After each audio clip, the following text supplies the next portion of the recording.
I'd like to welcome everyone to this week's virtual Drasha. Begin by thanking Aaron Raskis for dedicating the Drasha on the Schus of Refuah Shalema for Rachel Bas Devora. We hope that in the merit of our Talmud Torah, Kol Chol Yisrael will have a complete and enduring refuah. We have the incredible privilege this Shabbos to read Parshas Vayeshev. In addition, of course, we have the incredible privilege this Shabbos to celebrate Shabbos Chanukah. There's something so special about the fact that the first candle, the first ner, is going to be kindled on Erev Shabbos, and we have the opportunity in the beginning of Chanukah to enter into the Kedusha, to the holiness of Shabbos. The holiness of Shabbos, coupled with the holiness of Chanukah, is going to create what I have no doubt will be an incredible and dramatic, uplifting experience for all of us. And over the last couple of weeks, I've been thinking about these parshios, and a certain theme has stuck with me that I'd like to share with you tonight. If you look at all of the parshios, really from the beginning of Lech Lecha, from the moment that we're first introduced to Avram Avinu, all the way through this week's parsha, Parshas Vayeshev, there's one thing that comes up over and over again, and that is the theme of wells, be'eros. By each and every one of the avos and dominant personalities in these parshios, there's some type of reference to a well. Avram Avinu comes to Canaan, he digs wells. Torah tells us he dug wells, the Plishtim, the Philistines filled in the wells. Yitzchak Avinu, whom the Torah really tells us very little about in general. The Torah goes into great detail regarding the wells that he dug. Yaakov Avinu dug wells. Not only does Yaakov Avinu dig wells, but remember again, he meets Rachel by the well. He does something dramatic, rolls the stone off of the well. And Yosef, in this week's parsha, the Torah tells us when the brothers are literally ready to kill him, the Torah says they end up throwing him into a pit. And when the Torah describes the pit, it's Habor Reik Ein Bo Mayim. The pit was empty, the pit was dry, there was no water, which tells us there was a dried up well. And why the preoccupation with wells? And why do wells factor into Avram's life, Yitzchak's life, Yaakov's life, Yosef's life? And the truth is, the Medrash points out there's many other references to wells associated with great people throughout the ages. And the Lubavitch Rebbe Zecher Tzadik Livracha says something incredibly amazing. The Rebbe says, what's a well? What's a well? He says, a well is subterranean water. Right? So beneath the surface, there's this beautiful life-sustaining water. But in order to get to the water, what do you have to do? You have to go ahead and dig through layers of dirt, multiple layers of dirt. And says the Rebbe, what an incredible metaphor for life. Or better stated, what an incredible metaphor for man. Because within each of us, there is so much holiness. Within each of us, there is so much Kedusha. Within each of us, there is so much good. But so often in life, that holiness is obscured by layers of dirt. That holiness is covered up by layers of schmutz. That holiness is buried beneath layers of failure, of inconsistencies, of difficulties, of setbacks. And what is life all about? Life is all about digging for your water. Life is all about going ahead and uncovering your well. Life is all about digging down into yourself, removing all of the layers of negativity, of failure, of impurity, of inconsistency, of cynicism, removing all of that and finding the real me inside or underneath all of those layers. And there's something amazing when we look at the stories of wells, because the Torah tells us Avram dug wells, and yet again the Plishtim, the Philistines, filled them back in, because sometimes in life what happens? You dig in yourself, you remove all of the layers, I find my water. I find my life-sustaining, crisp, refreshing waters of spirituality. I discover my holiness. You know, we all have those moments. Maybe it's Ne'ilah on Yom Kippur. Maybe it's Tkiyah Shofar on Rosh Hashanah. Maybe it's the Pesach Seder. Maybe it's a moment of terrible crisis. Maybe it's a moment of tragedy. Maybe it's a moment of elation where, you know what? I finally get a glimpse into who I am. I gain a little bit of a glimpse into my personalistic holiness. And I feel like, wow, I've discovered my waters. And now I could accomplish something great. And then what happens? Someone, something, or sometimes it's myself, pours like a truckload of dirt, fills in my well. My simcha, it happens all the time. I finally discover my waters of holiness, only to have a truckload of dirt poured right back into my well. Some type of life setback. I discovered my waters, and then you know what? I made a mistake. I fell off the spiritual wagon again. I regressed. I fell back into old ways, and I just poured dirt onto my well. Or sometimes I know that I have holiness inside of me. But like Yaakov Avinu, who comes to Haran and finds an incredibly large stone sitting on top of the well. That large stone, explains the Svarim, is a metaphor for the Yetzer Hara. Sometimes I know I have holiness, I know I have potential, I know I have abilities, I know I could accomplish something great, but there's just a big stone sitting on top of my heart, sitting on top of my soul. There's just a huge impediment. There's just desires, wants, and lusts that either I feel I can't overcome, or to be honest, I don't really want to overcome. I enjoy it. It's pleasurable. So the waters are there, but there's a huge rock sitting right on top of it. And sometimes in life, as a result of a confluence of events, and sometimes it's because of multiple setbacks and failures, and sometimes it's a lack of self-esteem, sometimes a lack of self-worth, I feel like my inner well has totally dried up. And sometimes I feel there's no water, there's no holiness. Like Rashi says, when it talks about Yosef, they threw him into a pit, there was no water. Rashi says, there were snakes and scorpions in there. Sometimes I feel like the water of my holiness has just fundamentally evaporated. And all that's left is the biting negativity of life, snakes and scorpions. The water's gone. But you know what the amazing part is?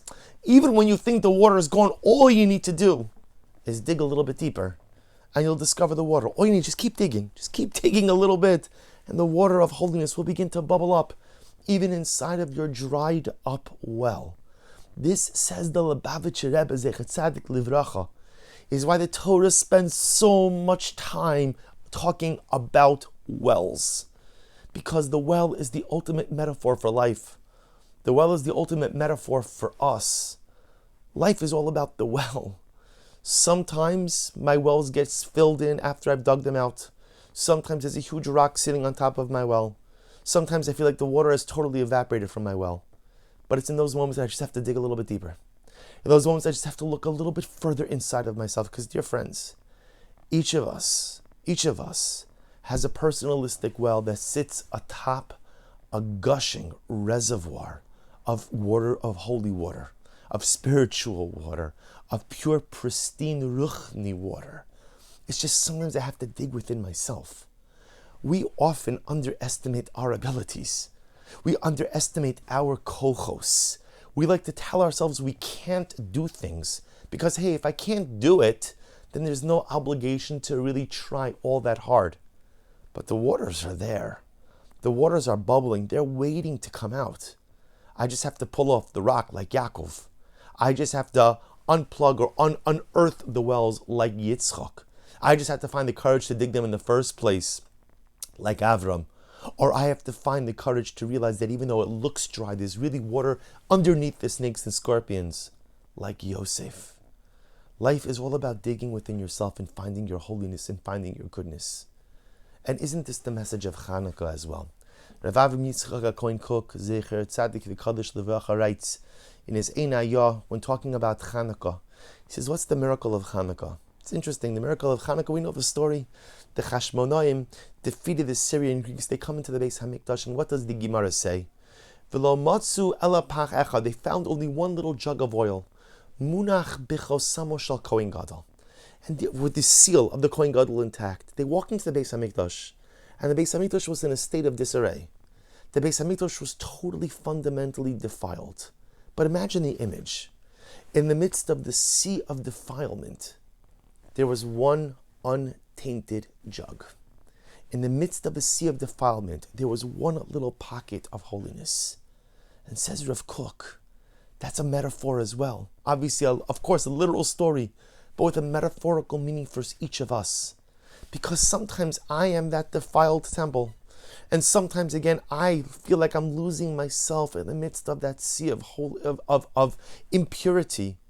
But even when I feel like I've been so damaged and so broken, there's always the pach echad munach bechosamo shel Kohen Gadol. There's always at least one jug left. There's always one cruse left. There's always one little bit left that's untainted. And all I need to do is dig inside of myself to find it. You know, when the Chashmonaim came into the Beis Hamikdash and they saw, literally, the Beis Hamikdash was in a state of disarray. Everything of value was carried out, right? There were idols there. There were carcasses of non-kosher animals there. The Syrian Greeks had defiled everything.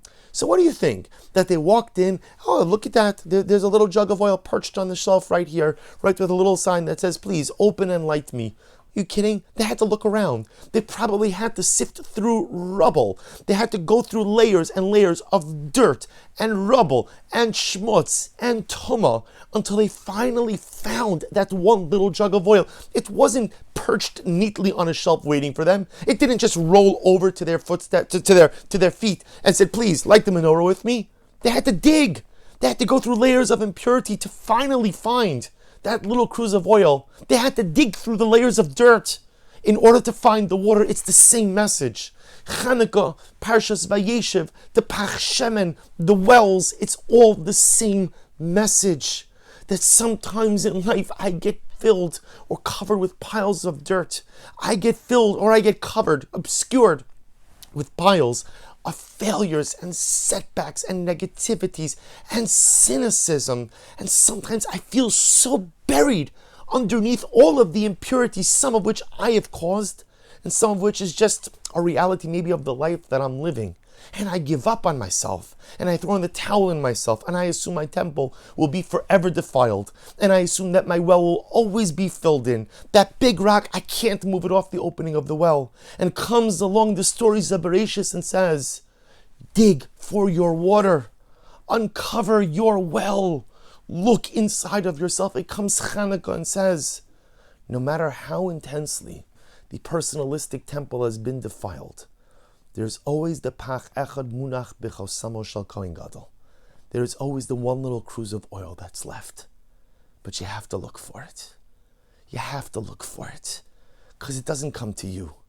You have to go find it. Just like the waters of the well don't sprout through the layers of dirt. You have to dig away and find the water. And this, dear friends, is our avoda of Chanukah. And our avoda of Shabbos, Parshas Vayeshev, and our avoda every day. We are well diggers. That's what we are. We dig wells. That's what we do. That's the mission that Avram started with, and it's the mission that we have until this very day. To dig for our personalistic waters of holiness. To find our Pach Shemen. So many of us have given up on ourselves.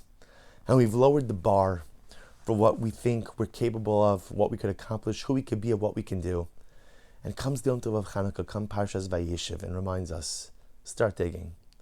Start digging. Many of us have covered ourselves over with many layers of dirt and many layers of impurity, but no matter how many layers of dirt you have, your water's there. And no matter how much debris there may be in your life, your jug of oil is waiting to be found. May we be zochem Yirtzeh Hashem over these days of Chanukah to move aside the life debris, to find that beautiful cruise of personalistic holiness. May we be zocha during these Parshas Vayeshev, these coming days of Chanukah, to move aside the layers of dirt, to lift the rock off the well, to dig beneath the snakes and scorpions, and to find the personalistic waters of holiness that course through our neshama. Let's discover, or better stated, let's rediscover who we really are. Let's rediscover our inner oil. Let's rediscover our inner waters. And in Yirtzeh Hashem go on to do something great. And in this suchos of discovering our oil, discovering our water, in Yirtzeh Hashem, as we kindle our menorahs in our home, and as we bring in the Kedusha of Shabbos, may we be zochem Yirtzeh Hashem that the lights of our menorahs will not only fill our homes and fill our souls, but in Yirtzeh Hashem will fill our world. And the merit of our combined light and our combined waters, may Yirtzeh Hashem HaKadosh Baruch Hu bring the ultimate light, the light of Mashiach, the light of the Beis Hamikdash, Mihira B'Yameinu. Amen.